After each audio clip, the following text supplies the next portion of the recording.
இதுல 2 சாமுவேல் புஸ்தகத்திலே 2ஆம் அதிகாரத்திலே 5ஆம் வசனத்தையும் 6ஆம் வசனத்தையும் வாசியுங்கள்.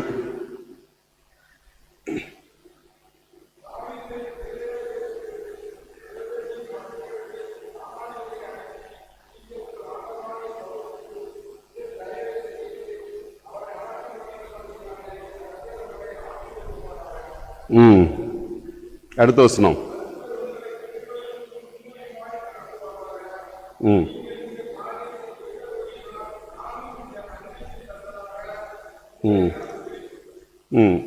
சரி, எனக்கு அன்பான தேவனுடைய பிள்ளைகளே, கர்த்தருடைய நாமத்தினாலே மறுபடியும் உங்களை நான் வாழ்த்துகிறேன்.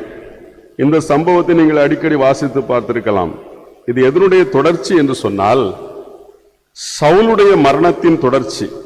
சவுல் இஸ்ரவேலிலே முதல் ராஜாவாக அபிஷேகம் பண்ணப்படுகிறார். சவுலை குறித்து நீங்க அறிந்து கொண்டது என்ன? சவுல் அழகானவரா அழகில்லாதவரா? உயரமானவரா கட்டையானவரா? பராக்கிரமசாலியா இல்ல நோஞ்சானா?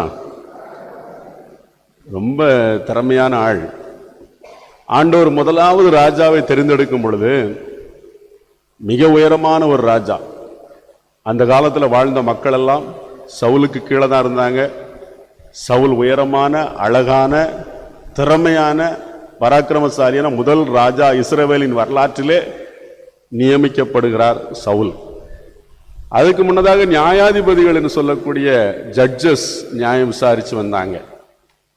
ஜட்ஜஸ் காலங்களை தாண்டி கடைசியிலே சாமுவேல் வரைக்கும் நீங்கள் தியானித்திருக்கலாம். சாமுவேல் ஒரு பெஸ்டான ஆள் பைபிள்ல. நான் யாருக்காவது அநியாயம் பண்ணியிருக்கிறேனா, யாருக்காவது தீமை செய்திருக்கிறேனா, யாருடைய பொருளையாவது நான் எடுத்துக்கொண்டேனா என்று சொல்லி மக்களிடத்திலே சவால் விட்ட ஒரு அதிகாரி தான் சாமுவேல். நேருக்கு நேர் மக்களை பார்த்து சொன்னார், நான் யாருக்காகிலும் தீமை செய்தேன் என்றால் நீங்கள் சொல்லுங்கள் என்று சொன்ன உடனே மக்கள் எல்லாரும் சேர்ந்து சொன்னார்கள், நீர் இதுவரைக்கும் உடைய வாழ்க்கையிலே தீமை செய்யவில்லை என்று சொல்லி மக்கள் எல்லாரும் சொல்லக்கூடிய நற்சான்று பெற்றவர் தான் சாமுவேல். சாமுவேல் ஒரு நியாயாதிபதி மட்டுமல்ல, ஒரு ராஜாவும் அவர்தான், நியாயாதிபதியும் அவர்தான், தீர்க்கதரிசியும் அவர்தான், ஆசாரியனும் அவர்தான். எல்லா ரோலும் பொருந்தக்கூடிய ஒரே ஒரு ஆள் யார் என்று சொன்னால் இந்த சாமுவேல் தான் பைபிள்ல. அப்போ சாமுவேலால் இந்த அபிஷேகம் ஆரம்பிக்கிறது. முதலாவது கர்த்தர் இஸ்ரவேலிலே முதல் ராஜாவாக ஒரு பெர்ஃபெக்டான ஒரு ஆள், நல்ல உயரமான ஒரு ஆள், நல்ல அழகான ஒரு ஆள், நல்ல பராக்கிரமசாலியான, திறமையான, டேலண்டான ஒரு ஆளை கர்த்தர் எடுத்து வைக்கிறார். கடைசியிலே எல்லாம் ஓஞ்சு போயிட்டு, எல்லாம் முதல்ல ஆரம்பிக்கும் நல்லா தான் இருக்கும், கடைசியில் நெஞ்சிரும், ஓஞ்சிரும். மக்கள் என்றைக்கு துன்பம் என்ற ஒன்று இல்லாமல் வாழுகிறார்களோ அன்றைக்கு பாவத்தில் விழ ஆரம்பித்து விடுவார்கள். துன்பத்தையும் கஷ்டத்தையும் சகித்து கொண்டிருந்தால் தான் அவர்கள் தேவனை தேடுகிறார்கள். நமக்கு எல்லா வருமானமும் இருக்கிறது, எல்லா வசதியும் இருக்கிறது, எந்த வியாதியும் இல்லை என்று சொன்னால் தேவனை யாரும் தேட மாட்டார்கள். ஏதோ வியாதி வந்துட்டா கோயிலுக்கு போறாங்க, கஷ்டம் வந்தால் கோயிலுக்கு செல்லுகிறார்கள், துன்பங்கள் வந்தால் செல்லுகிறார்கள். அப்போ சவுலுடைய வாழ்க்கையில மிக பிரம்மாண்டமான ஒரு அரசாட்சியை ஆண்டவர் விரும்பினார். கடைசியில் அவருடைய மரணத்திலே நீங்க ஆச்சரியப்படலாம். மரணம் 2 விதமாக சொல்லப்படுகிறது. நீங்க நல்லா கவனிக்கணும். இந்த நாளிலே நீங்கள் அறிந்து கொள்ளக்கூடிய காரியம் 2 காரியம் தான். ஒண்ணு, பொல்லாங்கு செய்கிறவனுக்கான தண்டனையையும் நன்மை செய்கிறவனுக்கான ஆசீர்வாதத்தையும் நீங்கள் அறிந்து கொள்ள வேண்டும். நான் வாசிக்க சொன்ன இந்த வேத பகுதியிலே ஒரு ஆசீர்வாதத்தை தாவீது உச்சரிக்கிறார். என்ன சொல்கிறார் என்றால், கர்த்தர் உங்களை ஆசீர்வதிப்பார். அடுத்த வசனத்தை நீங்கள் பார்த்தீங்கன்னா, கர்த்தர் உங்களை கிருபையும் உண்மையுமாய் நடத்துவார். அடுத்து கடைசியில் அந்த வசனத்தில் பார்த்தீங்கன்னா, இந்த நன்மைக்கு தக்கதாக உங்களை நடத்துவேன். இப்ப 3 விதமான ஆசீர்வாதம். ஒண்ணு, கர்த்தர் உங்களை என்ன செய்வாரு. அடுத்து 2வது, சரி, அடுத்து யாரு? அடுத்து 3வது, சரி. இது நல்லவர்களுக்கு சொல்லக்கூடிய ஆசீர்வாதம்.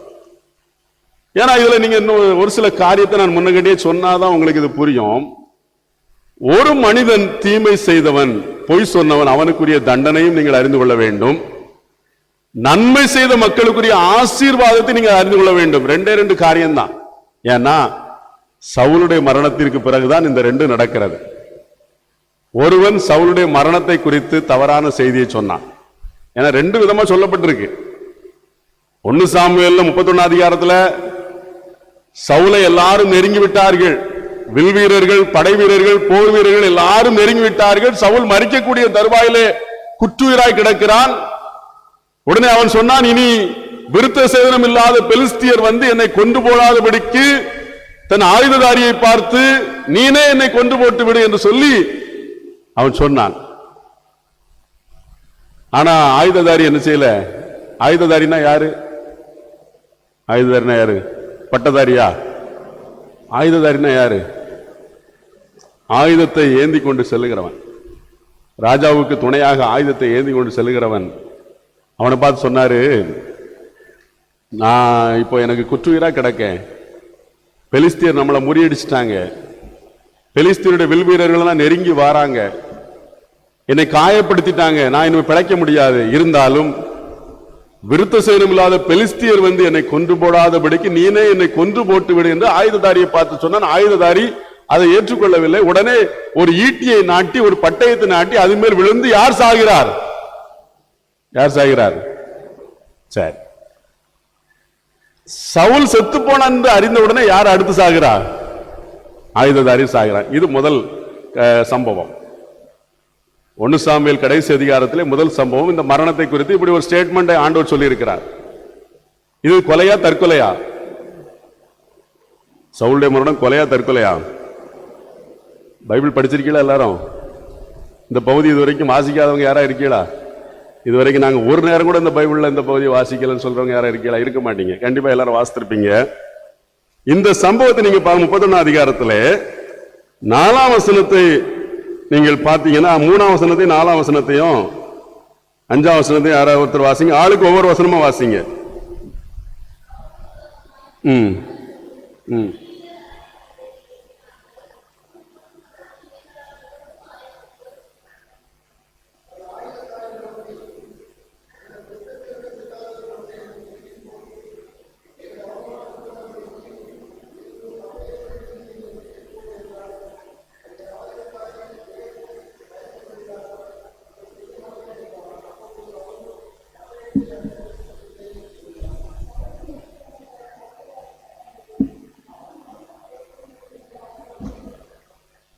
சரி, இது 1 சாமுவேல் 31ஆம் அதிகாரத்தில் சொல்லப்பட்டிருக்கிற காரியம்.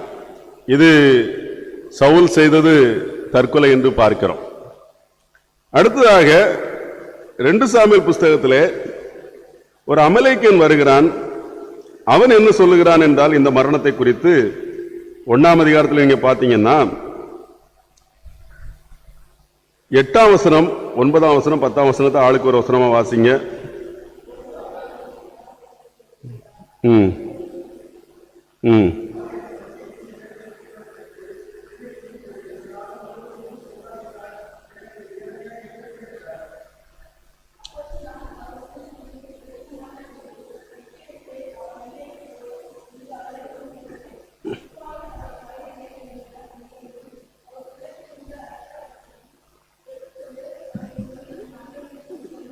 சரி, இது வந்து கொலையா தற்கொலையா? கொலை. இப்ப 2ல எது உண்மை? கரெக்டா சொல்லுங்க. 2ல எது உண்மை? ஒன்று ஆண்டவரே சொன்ன காரியம் 31ஆம் அதிகாரத்திலே பார்க்கிறோம். சவுல் குற்றுயிராய் கிடக்கிற பொழுது அவனே அந்த பட்டயத்தை எடுத்து அதிலே பட்டயத்தின் மேல் விழுந்தான் என்று சொல்லி பார்க்கிறோம். அவன் மரித்து போன பின்பு அவனுடைய ஆயுததாரியும் மரித்து போனான் என்று பார்க்கிறோம். அடுத்து இந்த 2 சாமுவேல் புஸ்தகத்திலே 1ஆம் அதிகாரத்திலே ஒரு அமலேக்கியன் வந்து சொல்லுகிறான், என்னை சவுல் சொன்னார், நீ கொன்று போடு என்று சொன்னார். அவர் பிழைக்க மாட்டார் என்று அறிந்து அவர் அண்டையிலே போய் அவரை நான் கொன்று போட்டேன். பிற்பாடு தலையின் மேல் இருந்த அந்த மகுடம், அதான் முடின்னா என்னதுன்னா, முடி தலைமுடி கிடையாது, மகுடத்தையும் புயத்தில் இருந்த, புயம்னா கையில் இருந்த, அஸ்த கடகம்னா காப்பு, அதையும் எடுத்துக்கொண்டு வந்திருக்கிறேன்னு சொன்னான். இந்த 2 ஸ்டேட்மெண்ட்ல எது உண்மை என்று நமக்கு தெரியவில்லை. ஆனால் அது உண்மை எது என்று பார்க்கும் பொழுது அந்த 2 சாமுவேல் புஸ்தகத்தில் 4ஆம் அதிகாரத்தில் அங்கே தாவீது ஒரு முறை சொல்லும் பொழுது என்ன சொல்கிறார்னா, 4:10 நீங்கள் வாசியுங்கள்.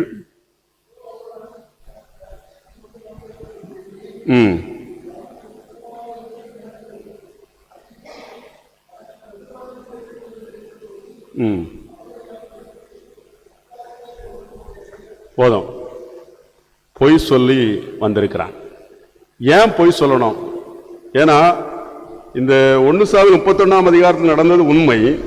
அந்த உண்மையைத்தான் நாளாகமத்தின் புஸ்தகத்திலும் எழுதி வைத்திருக்கிறார்கள். நாளாகம புஸ்தகம் அதுக்கு அடுத்து ரொம்ப நாள் கழிச்சு எழுதப்பட்டதுதான். 1 நாளாகமத்தின் புஸ்தகத்தை நீங்க எடுத்தீங்கன்னா 10ஆம் அதிகாரத்தில் ஃபுல்லா அதை பத்தி சொல்லப்பட்டிருக்கு. அந்த மரணத்தை குறித்து 1 சாமுவேல் 31ஆம் அதிகாரத்தில் என்ன சொல்லப்பட்டிருக்கோ அதுல கொஞ்சம் கூட மாறாம கரெக்டா அதை பத்தி நிறைய வசனங்கள் கூட ஈக்குவலா அது மாதிரி வர்ற மாதிரி வருகிறது. 1 நாளாகமம் 10ஆம் அதிகாரத்திலே அங்கே தெளிவாய் அந்த மரணத்தை குறித்து சொல்லப்பட்டிருக்கிறது. இதான் ரியல் ஃபேக்ட். ரியல் ஃபேக்ட் எங்கேயும் மாறாது. 1 சாமுவேல் 31 இருக்கிற மாதிரி 1 நாளாகமம் 10ஆம் அதிகாரத்தில் அப்படியே சொல்லப்பட்டிருக்கிறது. என்ன நடந்ததோ அதை மாற்றவில்லை. அதே போல 2 சாமுவேல் 4ஆம் அதிகாரத்திலே தாவீது சொல்லும் பொழுது, ஒருவர் எனக்கு நற்செய்தி கொண்டு வருகிறவன் என்று எண்ணி சவுல் செத்து போனான் என்று எனக்கு அறிவித்து தனக்கு வெகுமானம் கிடைக்கும் என்று நினைத்த பொழுது அவனை நான் பிடித்து சிக்கலாகிலே கொன்று போட்டேன். இப்ப இவன் ஏன் இப்படி ஏமாற்றி வந்தான்? அது ஒரு பெரிய கேள்வி. ஏன் ஏமாற்றான்? வெகுமானம். வெகுமானம்னா என்னது? பணமாவும் இருக்கலாம், நகையாவும் இருக்கலாம். அல்லேலூயா. நமக்கு கிடைக்கலையா? சரி, வெகுமானம். சரி, அது நம்ம உழைக்கிறோம், எல்லாருக்கும் தெரிஞ்சுதான் பெறுறோம். ஆனா இவன் ஏமாற்றுக்கார். இவன் என்ன செய்கிறான் என்றால், சவுலுக்கும் தாவீதுக்கும் என்ன செய்யாது? பிடிக்காது. சவுல் தாவீதை என்ன செய்திருக்கிறான்? கொலை செய்ய எத்தனை முறை முயற்சி பண்ணி இருக்கிறான்? எத்தனை முறை?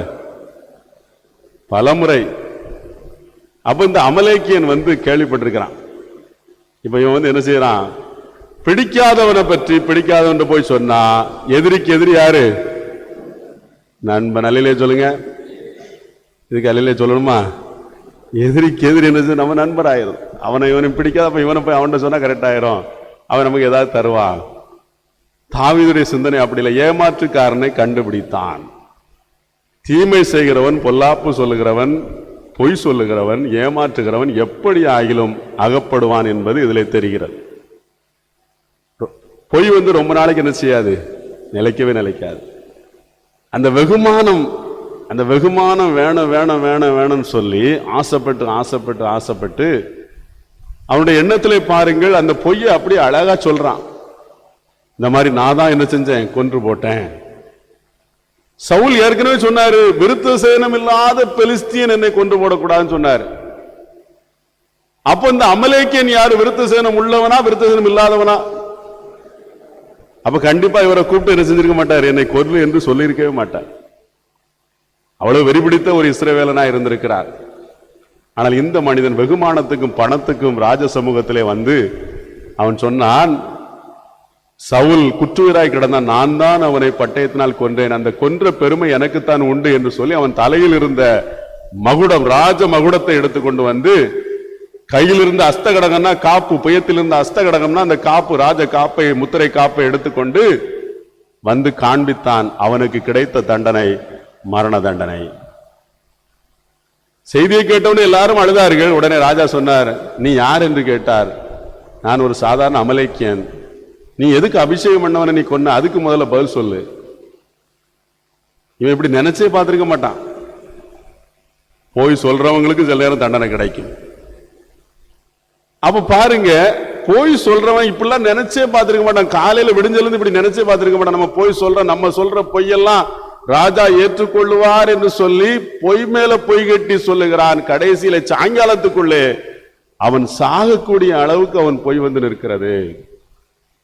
சவுலுடைய மரணத்திலே நடந்த விளைவுகளை நீங்கள் பாருங்கள். சாதாரண ஒரு சம்பவம் தான், அதுல எவ்வளவு காரியத்தை நாம் பார்க்கிறோம். தீமை செய்கிறவர்கள், பொய் சொல்லுகிறவர்களுக்கான தண்டனையை இங்கே தாவீது கொடுக்கிறான். இரண்டாவது காரியம் தான் நமக்கு பிளஸிங். என்னன்னா, யாபேசின் மனுஷர், யாபேஸ் பட்டணம் ஒரு பட்டணம் இருக்கு. அந்த பட்டணத்தை பத்தி நீங்க பாத்தீங்கன்னா, இப்போ சவுலுடைய தலையை துண்டை வெட்டிட்டு போயிட்டாங்க. சவுலுடைய தலையை துண்டாக வெட்டி விட்டு போய்விட்டார்கள். அஸ்தோத்தினுடைய ஆலயத்திலே கொண்டு வைக்கிறார்கள், விக்கிரக தோப்பிலே கொண்டு வைக்கிறார்கள். எல்லாருக்கும் காட்டுகிறார்கள், இஸ்ரவேலின் ராஜாவுடைய தலை இதுதான். முண்டை அந்த வெறும் உடம்பு மட்டும் போட்டுட்டு தலையை தூக்கி கொண்டு காட்டுறாங்க. சவுல் வைத்திருந்த ஆயுதத்தை அஸ்தோத்துடைய விக்கிரக தோப்பிலே கொண்டு வைத்தார், விக்கிரக ஆலயத்தில் கொண்டு வைத்தார்கள். பிணத்தை தூக்கி என்ன செஞ்சிட்டாங்கன்னா ஒரு அலங்கத்திலே ஒரு காம்பவுண்ட் சுவர்ல போட்டு தொங்க போட்டு போயிட்டாங்க. ராஜா இப்ப எங்க தொங்கிட்டு இருக்கிறாரு? ஒரு கோட்டை சுவரிலே தொங்கி கொண்டிருக்கிறார். தலை இருக்கா? வெறும் பாடி மட்டும் கிடக்கு. இந்த சரீரத்தை எடுத்து அடக்கம் பண்ணது யாபேசின் மனுஷர்கள். எதுக்காக இந்த அடக்கத்தை அவர்கள் செய்தார்கள்? எல்லாரும் போட்டு ஓடிட்டாங்கல்ல. ராஜாவும் அவனுடைய குமாரரும் மரித்து போனார் என்ற செய்தியை கேள்விப்பட்ட உடனே இஸ்ரவேல் மக்கள் எல்லாரும் ஓடிவிட்டார்கள் என்று பைபிள் சொல்லுகிறது. எந்த ஒரு படையிலும் ராஜா மரித்து விட்டால் வேற யாரும் நிற்க மாட்டார்கள். படைகள் தானாகவே சிதறிவிடும். ராஜா மரித்த உடனே அங்கே பிரதானிகள், அப்புறம் அதுக்கு கீழே இருக்கவங்க எல்லாம் ஓடிட்டான். இப்ப சரீரத்தை எடுக்க கூட ஆள் இல்ல. யாரோ ஒரு கூட்டம் வருகிறது. இந்த கூட்டம் ஏன் வந்தது? யாரா சொல்லுங்க, யாரா சொல்லுங்க. சொன்னா பிரைஸ் சொன்னா இப்ப உங்களுக்கு வெகுமானம் உண்டு, எல்லாருக்கும் வெகுமானம் உண்டு. சொல்லுங்க. தப்பா சொன்னா வெகுமானம் நீங்க எனக்கு தரணும். சொல்லுங்க, சொல்ல வந்து சொல்லுங்க.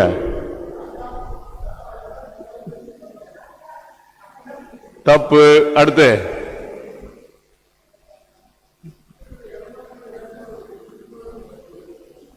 அப்படி தேடி போற மாதிரி அவங்க ஒண்ணும் கெட்டவங்க கிடையாது, அவங்க நல்லவங்க. அடுத்து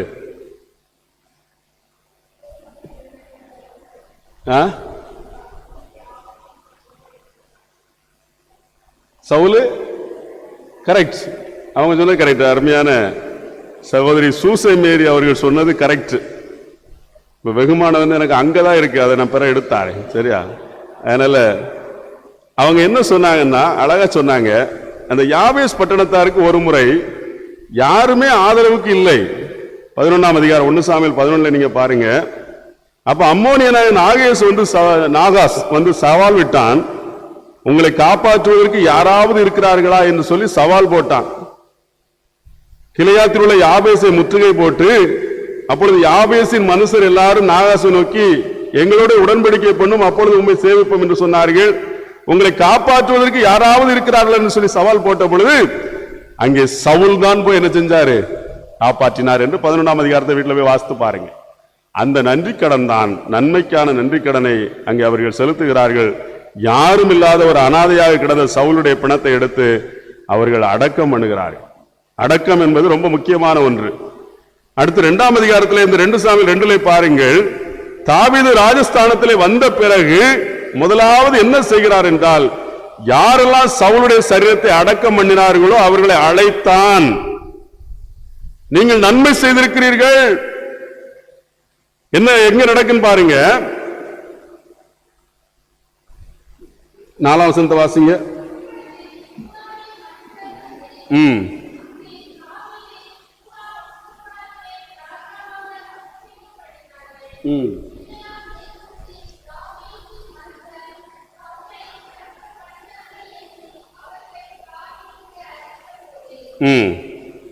தாவீது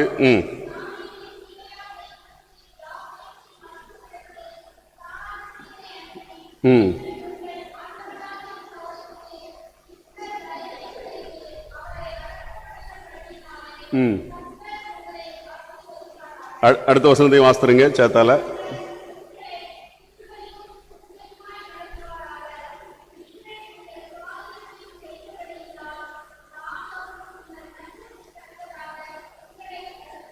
சரி, இதுல அழகா பார்க்கிறோம்.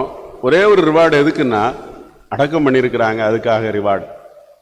பெரும்பாலும் நம்ம பைபிள்ல என்ன சொல்லப்பட்டிருக்குன்னா, கல்யாண வீட்டுக்கு போறது நல்லதா, துக்க வீட்டுக்கு போறது நல்லதா? துக்க வீட்டுக்கு ஏன் போனோம்? கல்யாண வீட்டில் நம்ம போயிருக்கோமா போகலையான்னு கூட யாரு கண்ணுக்கும் தெரியாது.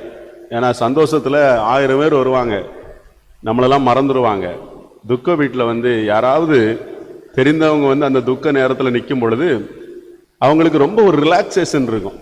பாருங்க, நம்ம பார்த்த உடனே ஒரு வித்தியாசமான சந்தோஷம் இருக்கும்.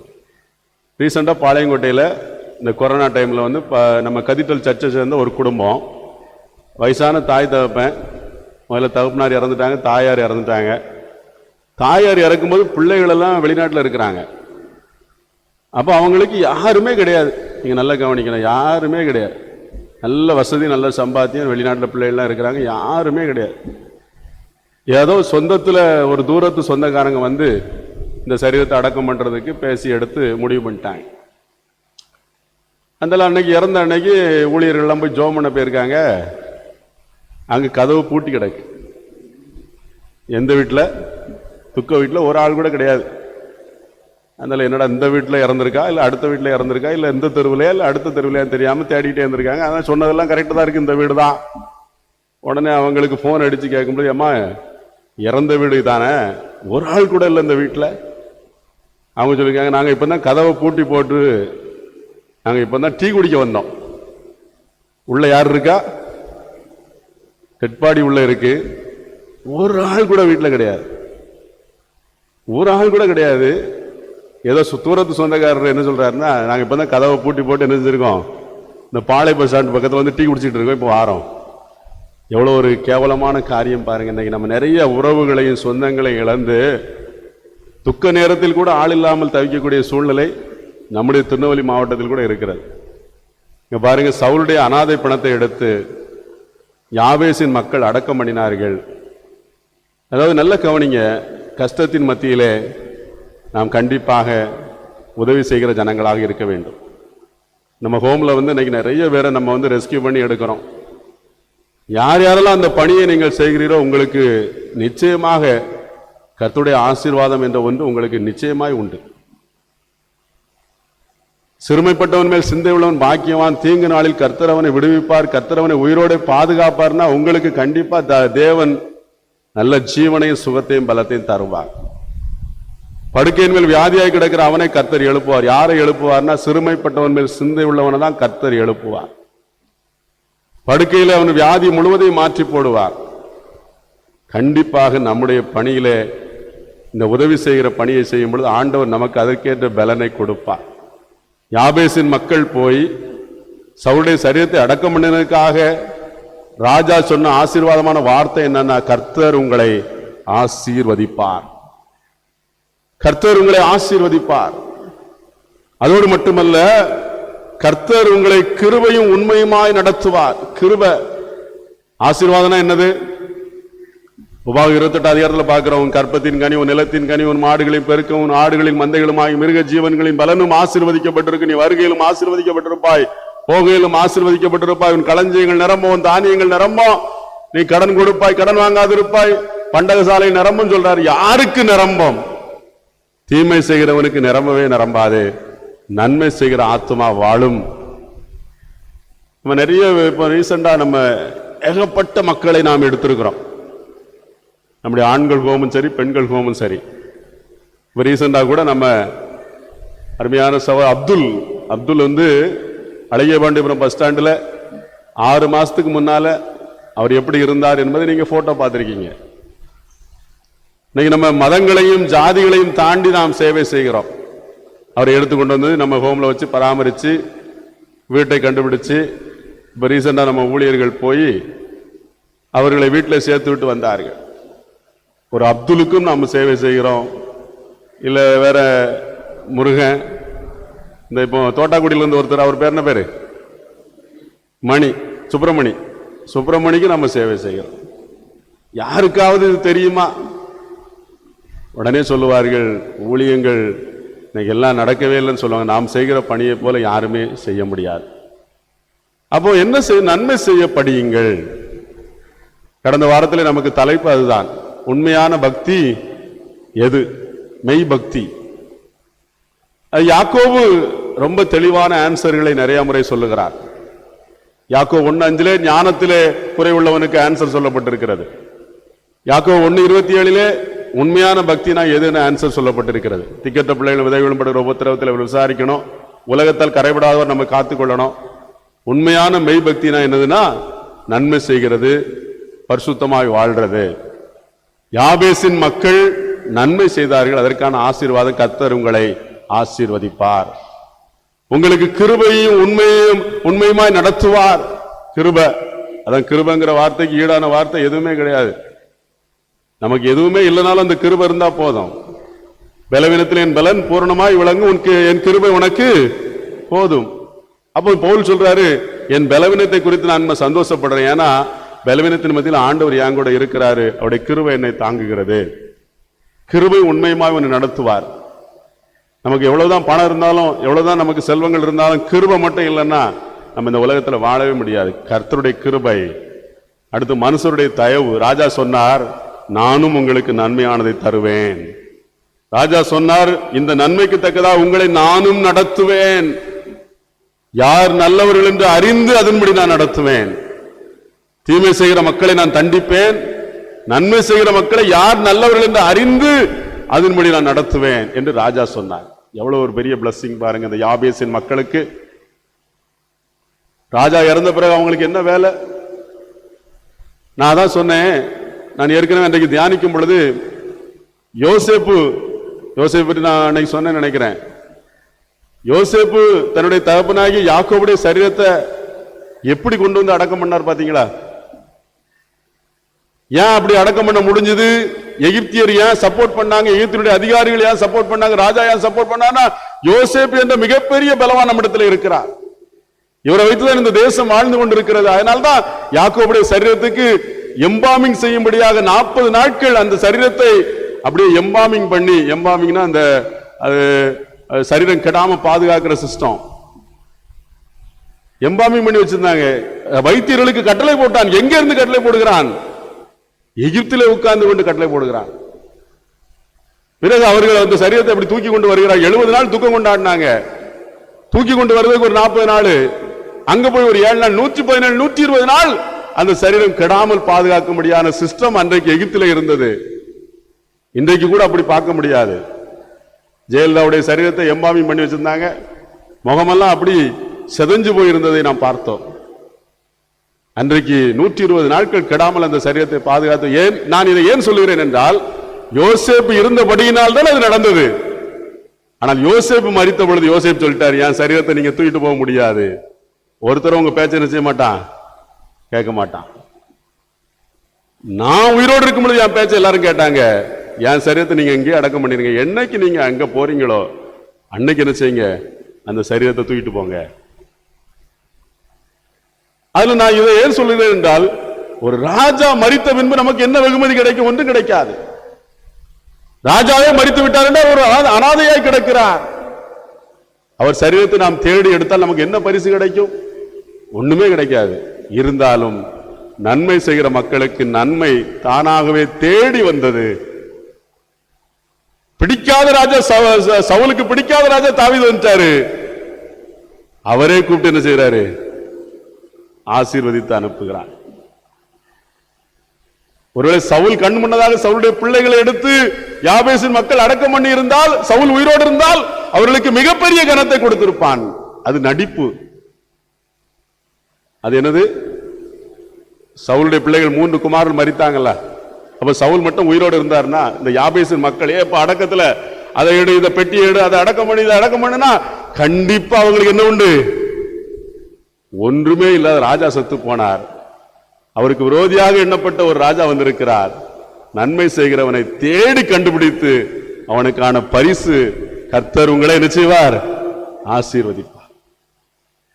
உங்களுக்கு கிருபையும் உண்மையுமாய் உங்களை நடத்துவார். நானும் உங்களுக்கு நன்மை செய்வேன். எவ்வளவு பெரிய காரியம் பாருங்க. நீங்க செய்கிற காரியத்துக்கு ஏற்ற பலனை உங்களுக்கும் உங்கள் பிள்ளைகளுக்கும் ஆண்டவர் தருவார். இந்த ஊழியத்திலே நீங்கள் செய்கிற ஒவ்வொரு காரியத்துக்கான பலனை ஒருவேளை மனுஷன் அங்கீகரிக்காம இருக்கலாம், நான் அங்கீகரிக்காம இருக்கலாம், நான் கண்டுகொள்ளாம இருக்கலாம். ஆனால் கர்த்தர் அதை கண்டுகொண்டு ஏற்ற சமயத்திலே தக்க பலனை தருவார் என்பதிலே சந்தேகமில்லை. கர்த்தர் உங்களை ஆசீர்வதிப்பாராக.